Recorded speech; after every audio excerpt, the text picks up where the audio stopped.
যে ভূষণ লীলা যার রূপ এই দু চোখে দেখা যায় না, দু নয়নে দেখা যায় না, এক বদনে বলা যায় না, আর দুই কানে শ্রবণ করা যায় না। এই গৌরূপ কিংবা কৃষ্ণরূপ দেখতে হলে শত শত নয়ন চাই, শুনতে হলে শত শত কর্ণ চাই, আর বলতে হলে শত শত বদন চাই। তাই আক্ষেপ করে বলছে বিষ্ণুকে, আক্ষেপ করে বলছে দিদি গো, তুমি কেন আমায় একটি বদন দুটি নয়ন আর দুটি কর্ণ দিলে? তুমি যদি আমায় শত শত কর্ণ বদনে নয়ন দিতে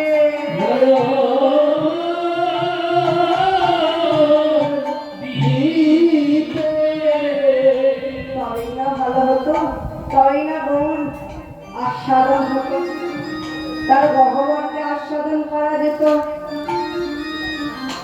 এই বলে বিষ্ণুকে আক্ষেপ করছে। আজকে যে সূর্যের